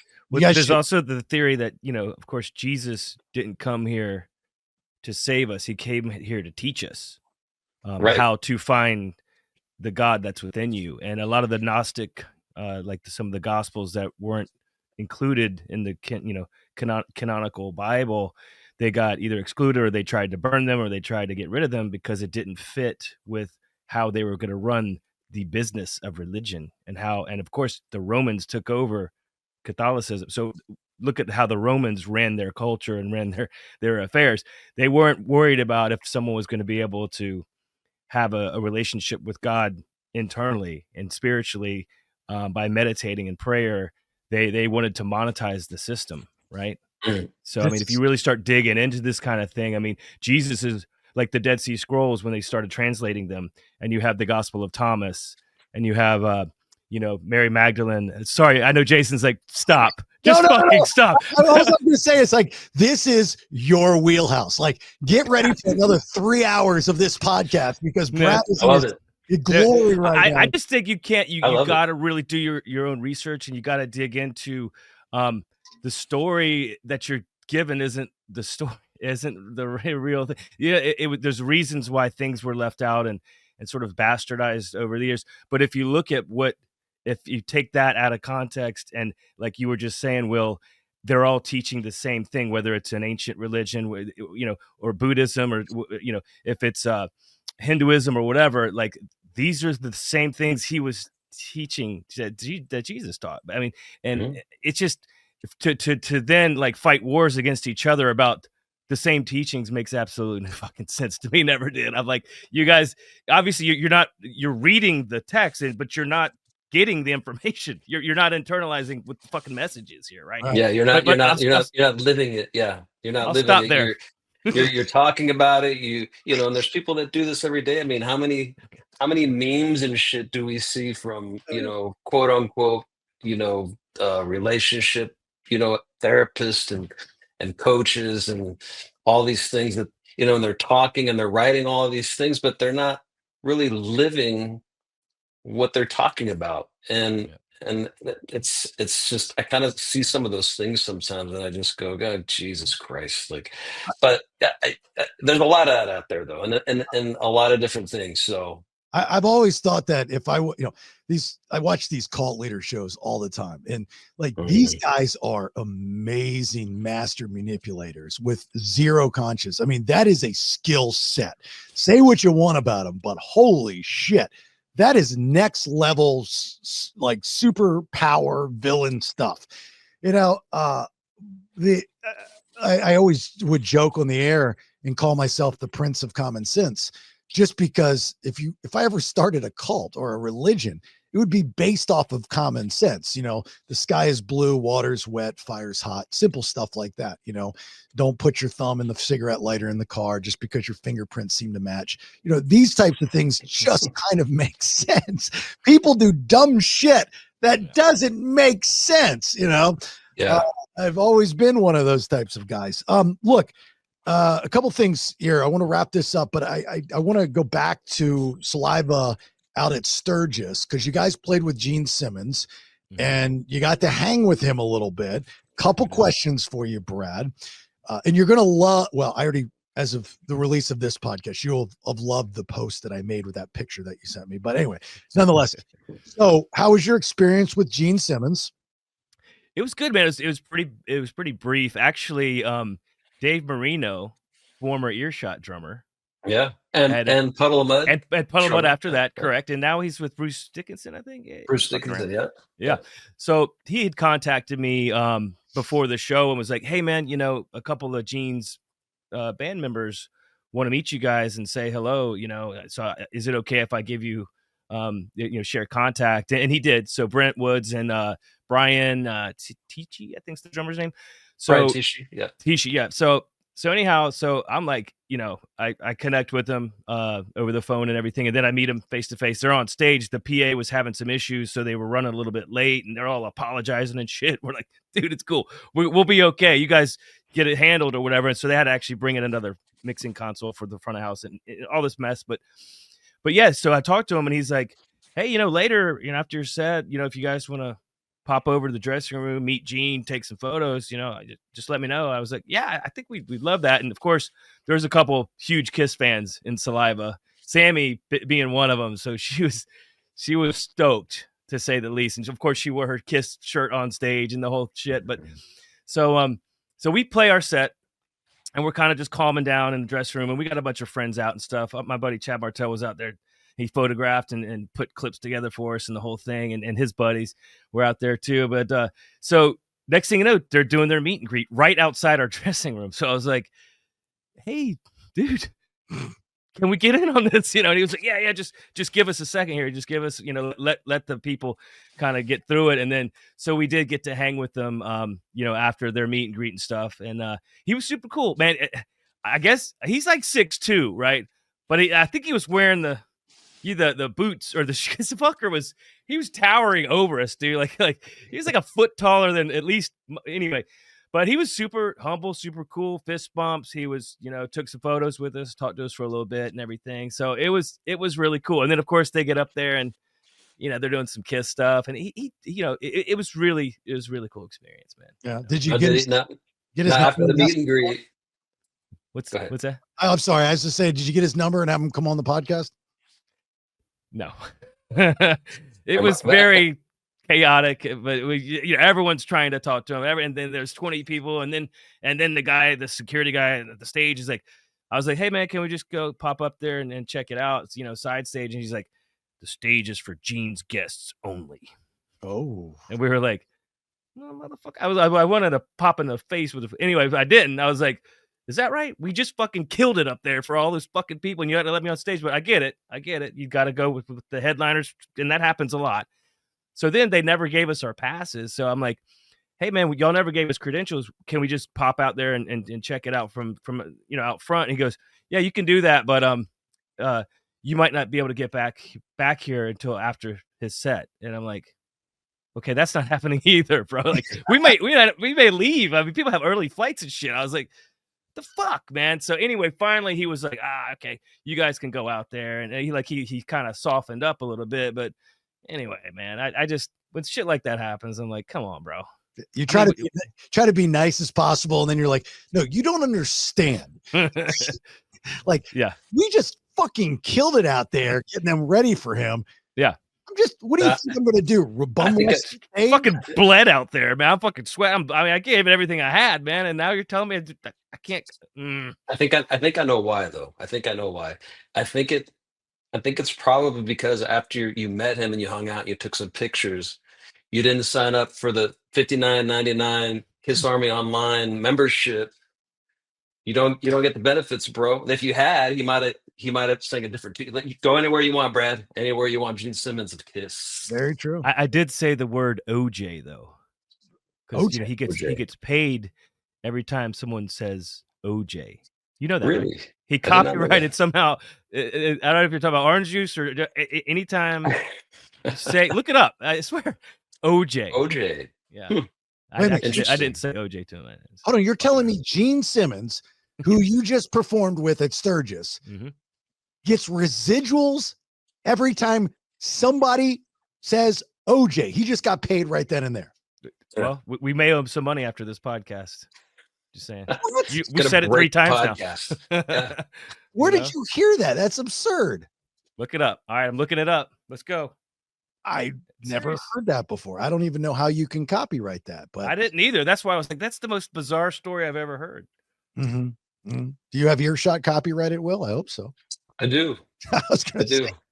Yeah, I hope you do. OJ royalty. Let's see. Yeah, that's interesting. I've never heard that before. That's here. The first thing that pops up right off the bat on Google is this: all the dumb shit Gene Simmons has tried to trademark.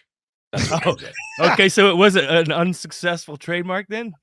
Apparently. I mean, just going off of that. I see it. Yeah, I got it here on Vice. Yeah. So that is incorrect information, correct? So it says here on Loudwire, it says the Kiss legend clears up what he's actually attempted to trademark and refutes the famous OJ story told by Ronnie James Dio. So Ronnie James Dio started that rumor. I guess it was a joke. I guess he was trying to get under his skin, maybe. And Brad's continuing with the rumor that Gene Simmons has copyrighted OJ. Should have asked him in Sturgis, Now actually, it says here though, who owns the patent for OJ? OJ is a registered trademark, and it's got a number 6749905, owned by Richard Delaney, a Monaco-based entity. So somebody does own the trademark. Yes, not Gene Simmons. Not him, though. He probably tried to get it out from under him when it was going to expire or some shit, though, right? You also said that Motley Crue, you told me this personally, you didn't say this on the show, Motley Crue was the band that Sharon kicked off the Back to the Beginning tour. I've not found anything online that says that's true. It was something to do with they wanted a portion of the money, which the money was going to charity, and so Sharon was like, "This is not what." Where'd you hear that? Bobby told me, so it's got to be true. See, that's why I didn't say that on this show. I had to fact check him, but maybe it's going to come out. It's going to come out. Nikki Sixx said that he came out and he said that there were health issues. That's why they didn't perform. And by the way, for those that don't know, Black Sabbath was the band that helped make Motley Crue. I mean, go back to the beginning, no pun intended. That's one of those kind of Fred Durst to Aaron Lewis, Fred Durst to Puddle of Mud, Cold, Megadeth to STP, which a lot of people don't know. Those types of things where bands helped other bands out. So for Motley Crue not to perform there, you might be right, but as of right now, recording this podcast, the internet says you're wrong, just like the OJ thing. I'm never wrong, by the way. But the OJ thing, just Gene doesn't own it, but someone does own the trademark. That part was true. Okay. Will, you're going out on tour with a fibber, is what you're doing. I just Well, spread I mean, rumors and lies. there's all kinds of, old rock folklore stories. I was just, do you know do you follow Tim from Kicking Herald?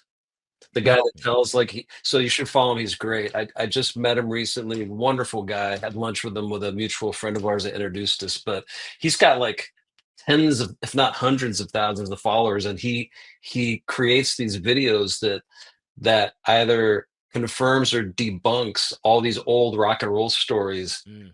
that we've all heard of over the years, some that I've never even heard of, but he actually investigates it, and he puts it into like a 60-second clip and Cool. tells the whole backstory and shows all the facts about it. But it's really interesting. I think it's Tim at Kicking Herald, I think is his handle. But when we had lunch, we were talking about the Allman Brothers and Eat a Peach. And the Mm. story that I had heard from a really good friend of mine who's a real records guy, like he really gets into music history. And so I was asking him, had he heard about how Eat a Peach had become, the title of the record? And it's like, no, I've never heard this story. So I'm telling him the story that I was told about how uh what was the Allman brother that died in the accident? Dwayne. Dwayne had gotten into a motorcycle accident, and he ran into a truck that was carrying a bed of peaches, and the peaches spilled all over the road, and that's why they named the record Eat a Peach. So he was like, that's really interesting. He's like, I've never heard that. So literally like a week later, he posted about the Allman Brothers, and he goes, this story is debunked. He never hit a peach truck, but he did hit a truck. It just wasn't full of peaches. It was a barge like carrying steel or something like that.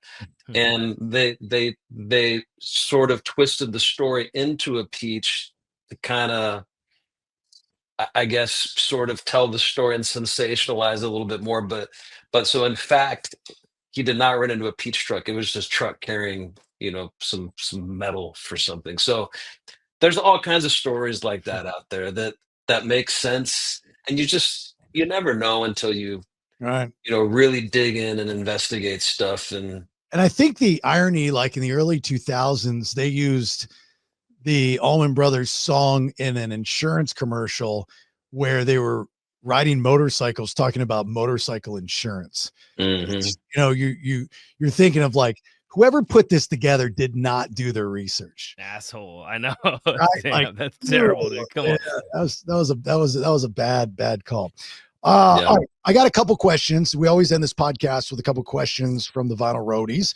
If you have a question for Brad or me, I guess, or any guest that we possibly could get on, you can go to the Facebook group, the Vinyl Roadies, and make sure that you are a part of that. And then there's a section pinned to the top that asks for questions. Ashley does a good job of doing all that stuff. But, you guys have not been posting more questions. So I'm kind of digging deep. Brad will post usually every week and stuff. So try to make this as easy as possible for me. Well, I know a question that's probably going to come for you guys on your next one after this show airs. And it's going to be for Brad, and they're going to go, "Hey, how do we apply for this job you had where you're taste testing rum? We'd like to apply for that. Can you hook us up, Brad?" Or that, or the That was great. manager job for Earshot. Hey, submit your resume here. Yeah, right. Yeah, right. So Chris Gaither asked you, Brad, what's the worst fight you ever got into, either alone or with your band members or with fans or whatever, and why did it happen? So we can ask that both. Brad, you first, and then Will. Go ahead, Brad. I think Will, you were there for that one at Planet Fest. And Corey, because remember he said they've been fighting all day, man. Corey can't, you hadn't seen him all day. Yeah, like, yeah. Shine He's like, down, they were guys. fighting. Yeah, they were fighting all day, and I'm like, right there. He's like, no, fist fighting, and I'm like, oh shit. Oh, you told that last time you were on. Okay, so I mean, I'd say, the worst fights I ever got into with band members wasn't physical at all. It was more had to do with political moves and how the band was going, the direction the tours were taking. That was more like, and because whenever, of course, there's label people involved in management, there's opinions, and there's all this shit that kind of comes up. And if a band, sometimes bands just can't figure it out, together, and it causes some tension and drama. But yeah, I mean, any fist fight I've ever been in never lasted longer than a few seconds. Yeah, aren't Thankfully, you like a 50th degree black belt in something? Sandan, which would be 3rd degree. Yeah. Yeah. Okay. So I've been training a long time, but Yeah. Well, it's I probably still good suck at it. But probably good to know in case somebody wants to test you at any point in time. hey, Not a I'm good here. Yeah, Come take a out. Come leg find out, me. I'm easy to find. take a knee out, Yeah, Will, it fights, only hurt for a little bit.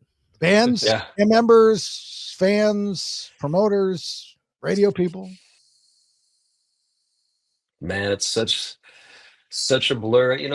I'm not really a fighter type of person. Like I have disagreements with people, and I like I guess if I'm gonna fight or have a debate, I like uh, conversationally, through thinking and thought type of thing. So there hasn't really been any physical altercation that I could report about, but I mean, shit, labels, managers, certain band members. I mean, there have been many debates, arguments, fights, whatever you want to call it, disagreements, um, many times, and I'm not sure that ever stops. We're human. We have emotions, we have things that trigger us, and things are going to come up. Especially when you're in a band. You're talking about, we all know how hard it is to have just a relationship with our significant others. Imagine doing that with, 3 or 4 other guys, plus managers, plus booking agents, and all of, those people have, stuff externally going on that we don't see or know about, and all that, kind of gets internalized and taken out on everybody else. So you know, there's all kinds of fights, I guess, that happen, maybe even sometimes whether we realize it or not, it's happening. Yeah. All right. Yeah. So no physical fight. Sorry, Chris Gaither. Not what you're looking for. I know you're expecting this big brawl story. Not happening. Last one from Marshall Bradford Enlow. What partnerships with the music industry is most important to you? Whether it's music for TV movies, music for video games, or even music for big events like sports or pro wrestling. Saliva had the entrance music for my friend Bubba Ray Dudley and the Dudley Boys back in the day. Or not they played live or something like that. Anyway, the Rembrandts will be forever known the cause of the Friends theme and feel partnerships outside the norm of touring can be just as important to the overall goal. That was a very educated question-esque type of thing. It really was.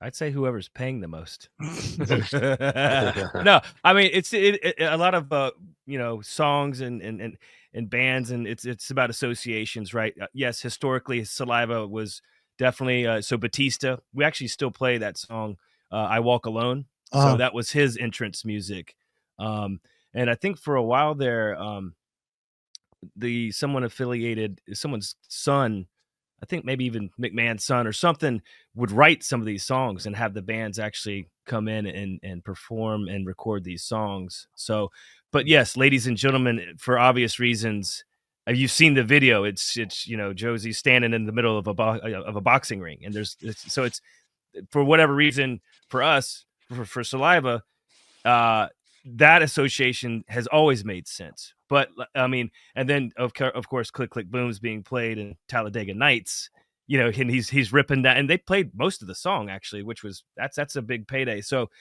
I mean, any association that's going to expose the band to another audience that may have never heard of the band. We get people coming up still to this day at Saliva shows, y'all go play the Batista song, man. And it's like, so those wrestling fans who may have never heard of Saliva are now coming to the show specifically to see the one song. So it's really about reaching people any way you can. So I don't know if there's any one avenue for that I would prefer if that's what he's asking, but any and everything that we can help expose the band to new fans and to turn on people to the music, man, I'd say would be the answer. I remember I forget which it was a show for the radio station in Orlando, the rock station, JRR.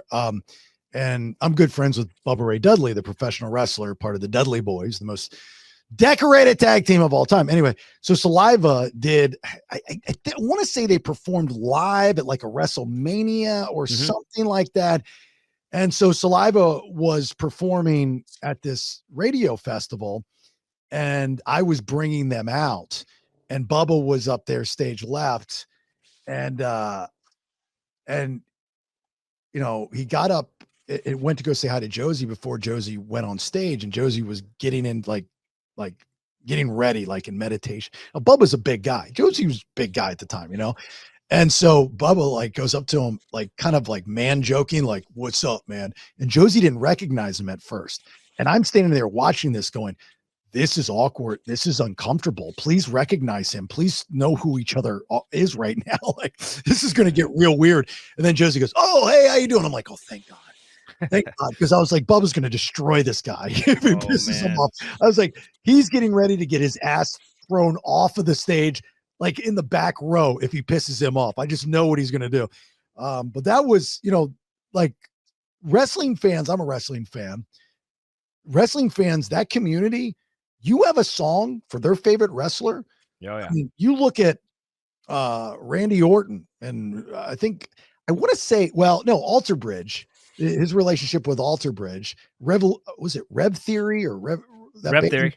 Yeah, they have that one too. Yeah. I don't think Alter Bridge does Randy's. I thought it was Rev Theory that did their song, but anyway, it's forever, and you get, I'm assuming, residuals for as long as that wrestler wants to wrestle. You know what I mean? That's pretty cool. Earshot ever have that opportunity? You want to answer that question, Will? Yeah, we've been lucky enough to have some opportunities that have probably kept Wait alive, quite honestly. Wait was the theme song for Madden 2005, you know, which we always get messages about, you know, nostalgic messages like, "You guys were on Madden 2005." I'm like, yeah, yeah, yeah. Yeah. So that was a great one. Um in UFC, we had Sean the Shark Shirk, who was the light heavyweight champion Yeah. for a while there. And I remember my brother called me. He's like, "Do you watch?" I didn't really follow UFC much at the time. He's like, "Do you know who Sean Shirk is?" And I'm like, "No." And I could hear like a bunch of people in the background. He rented it on pay-per-view and had all his buddies over, and I guess that was his walkout music. I had no idea. And so that was cool. I actually got to meet him, and we became friends when, you know, when we met up when we went on tour. Once I discovered that, um we've done several, like a championship, you know, where they've used Weight, you know, as the championship DVD. Like I think it was the what's the hockey team, the Lightning in Florida, Tampa Bay. Yeah. Tampa Bay Lightning. They used Weight, you know, for their DVD after they won the championship. I think it was 2004, 5 back then. So a lot of cool different things. Video games, obviously, you know, Getaway was in a ton of video games. Um, so I agree with Brad. I mean, it all matters in the end. Yeah. You know, it's getting it's finding where your fans live and what they do. And a lot of our fans, you know, play video games and watch wrestling and UFC, and I think we're looking in the wrong places, Brad. Like we need to. Could be. Yeah. We need to figure it out. Look, I've always thought that if I were a band, there's nothing wrong with Taylor making a song for a specific entity, a sports entity in particular. You know, Crowd Goes Wild. That's why, you know, that scream part of it, you can totally see that for game day, NFL, you know, whatever, you know, and them going into commercial with The Crowd Goes Wild with these jump cuts of the crowd going crazy for their favorite. I mean, you can just totally see it. You know, if I'm your manager, I'm pitching that, right, to the NFL. I'm pitching that to, you know, College Game Day and ESPN and NFL Network and all these different people going, dude, I've got the perfect song. You know, when Fall Out Boy did, I think it was Centuries, you know, that was tailor made for television. I mean, absolutely tailor made for television, and it worked. So then they did a song, I think last year, that college football, and I don't remember the song name, but it was like perfect. You know, like if you're doing the song and you're thinking of those jump cuts that they normally do, and it's uplifting and it's fight, fight, fight, and root, root, root, and bang, bang, bang, residuals to your dead. You know, that's the good shit. You know what I mean? I would be making one of those songs on every fucking album if I were in a band. Be that simple. I mean, there's something to be said about that. I mean, definitely. I guess there's some bit of a conscious effort for those types of songs for this Oh, band that you know. So I mean, because it's historically it's worked, and I mean, I don't know if it's, you know, it's not like someone's coming in saying, okay, we need a song tailor made for this, that, and the other, whatever outlet, you know, you're talking about. But sometimes it just happens that way. And then sometimes I like I said, it just fits with what we're doing. You know what I mean? Time bomb. I'm going off like a time bomb. Like that to me could go into a wrestling thing. I mean, because if I'm going off like a time bomb, I'm blowing up. You know, whatever. That's a hype song too. Like there's a lot of them that are that way. You know, well, so that we have on Limp this last Bizkit, record. Fred and Limp Bizkit, Oh they yeah. just did the theme song for Braun Breaker, which is Rick Steiner's kid. Which, you know, that's cool, right? I mean, that was a big to do. That's what you need to do. You need to go over to Tampa to the performance, or no, Orlando. No, yeah, no, Tampa, Orlando, wherever the performance center is. I think it's in Orlando actually. And you need to find some of these young up and coming wrestlers and be like, dude, you want a theme song? You know, let's put some shit together. We'll make it happen for you. You just get it passed by management over there, WWE. So anyway, Yeah, man, movies are another great one too. You know, I remember, if you guys remember the movie Singles, I mean, that was a oh, great soundtrack. great. Or Yeah. what was the one, it's on the tip of my tongue, the one with Brandon Lee. The Crow. The Crow. Crow. Yeah. That Yeah. soundtrack was unbelievable. You know, I mean, those soundtracks were just so well thought out. There were so many great bands, so many great songs. You know, and we did Queen of the Damned with, we had, I think, yeah, Headstrong on that one. And you know, nobody does a really good rock movie soundtrack anymore. Like, it's been a Yeah. long Yeah. time since a movie has put together a really good rock soundtrack. Mhm. A I long mean, time. it's tough to top Kenny Loggins, right? The It's Danger That's Zone, for yeah, sure. yeah. well, I mean, Footloose, Kenny. I mean, Danger Zone. Yeah. Kenny Loggins was the guy. There's a movie in the '90s called Threesome, which I don't remember shit about the movie. I mean, it wasn't like a porn or anything. It was like a legit movie. Oh, of course not. Of Yeah, course not. but and I don't even think I ever saw the movie, to be honest with you. But the I was soundtrack, gonna say I saw that one, I think, but but it's not. It was a pretty good movie. but the soundtrack is where I discovered the band Brad, who I Awesome band. love Stone Gossard's band Brad. You know, a lot of people don't know that band. I'm happy to know that you know that band, because I mentioned that, people and they're like, "What are you talking about? What a great band!" And the singer, I think, passed away, right? Yeah, Sean Smith, great I believe voice. his name was. Such a unique, great voice. Yeah, and he's got really cool history with his background. With he was in Pigeonhead, and then Pigeonhead's song, I think I'm getting this right, was taken by Folk Explosion and became a big radio hit when they remixed it, but used his vocal. I mean, like, absolutely love it. And I interviewed Stone Gossard one time about something totally different. And when I brought up Brad, he was blown away. He was like, "You know Brad?" I go, "Dude, I go, like, I've got every single fucking That's album." that's And a deep band that a lot of people just aren't hip to, and sadly, because what a great, I mean, Buttercup. What that's the I mean, song. Yeah, that Buttercup. dude, that song just hits you right in the taco every time. I Yeah, mean, the cadence of that song, I don't think I've heard another song since that's got that pace and it still and moves. and even the live version. I don't know if you've ever heard the live version. He just it's almost even better. I mean, it's at least as good, but it might even be a touch better, because you're just blown away that he can bring the sound of his voice plus all that emotion still live, just somehow better than what they captured in the recording. Beautiful song. Yeah. Great band. Also, the soundtrack for Reality Bites. Yeah, that was a good one too. Yeah.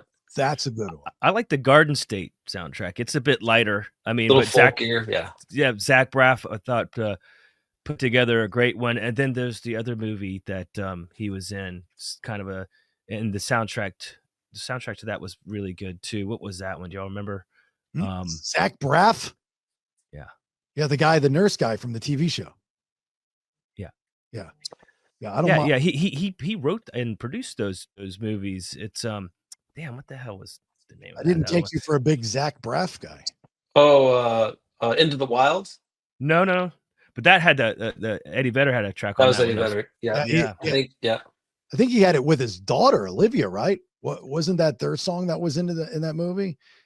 I like that. I think he did the whole soundtrack, if I'm not mistaken. Eddie Vedder did. Yeah. I think. So it was so yeah, the Garden State, The Last Kiss. Check out the Last Kiss soundtrack. I mean, it's got some alternative stuff on there, definitely, but cool Talking about the vibes. Last Kiss from Pearl Jam? No. The movie's called The Last Kiss. Oh, the movie's called The Last Kiss. Oh, yeah, okay. yeah. But and then the Garden State with. Did you ever see the Garden State with Natalie Portman? I don't know what movie you're talking about. I have no idea. Dude, you got to see it, man. I did. It's a good movie. She's quirky as shit, but she's so fucking cute and funny. Like she wears a helmet because she might have a seizure. So it's so artsy and out there, but funny and cool. You should check it out. And then, like I said, the soundtrack is really good. When the songs come in and shit. But we could talk about this for like another 3 hours. Like there's so many bands. Like I'm sure you got like you've got there's a ton of bands that never really got the name notoriety that they should have. We'll do that in another show. But I mean, like especially the early 90s during that college indie rock band run, the Scabs out of Austin, the Samples out of Colorado. I mean, those types of, Dave Matthews-y types bands, that were big in the early, like those were my college days. So it's like, Rusted Root, love Mike and Dirk, those types of guys. Love that. Fish. Yeah. Fish, Jam Bandy Wise. Yeah, sure. All right. Look, let's wrap this up for everybody listening. Very, very important. Tour starts the 29th of August in Pryor, Oklahoma, technically. And then the 31st of August, Tower, Minnesota. The whole list, both on Saliva Earshot's websites, as well as we're posting it on At the Vinyl Road on Instagram, of course. It's Saliva, it's Earshot, it's The Founder, featuring Austin John Winkler, former lead singer of Hinder, and Lilac, which looks like Lyric, but it's not. 4 bands, a slew of dates across the country. If they're not coming to your city, don't whine, complain, and bitch. Call your local venues, your rock venues, call your local radio stations. Calling might seem a little outdated. Go on social media. It takes a lot less time. And post away. And when you do that, make sure you're tagging, hashtag Saliva, hashtag Earshot, even throw out a little hashtag the Vinyl Road podcast if you want.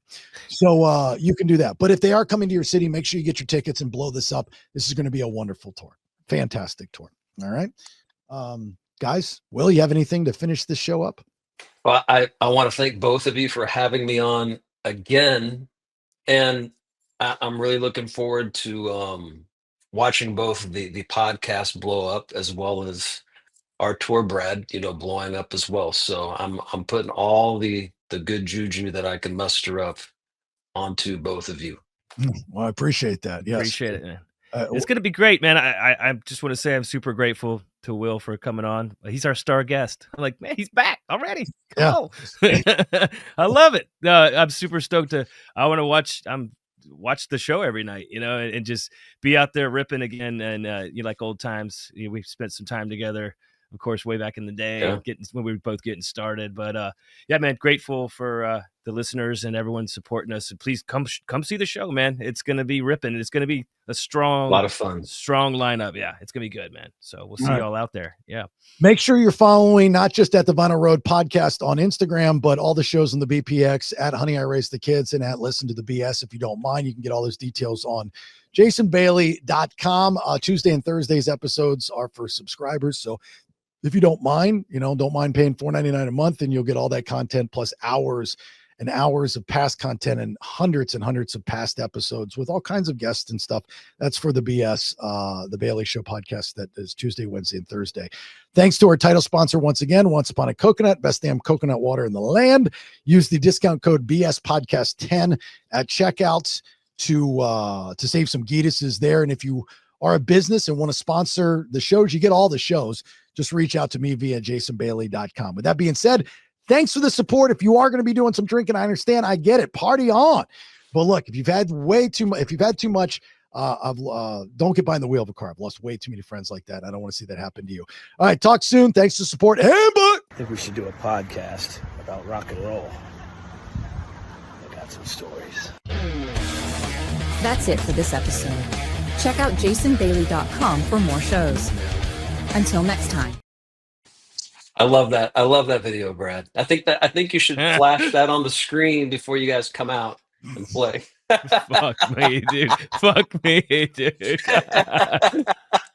The Man. crowd will go wild. 3 different shows, 5 days a week, 1 feed, details, and to subscribe, jasonbailey.com.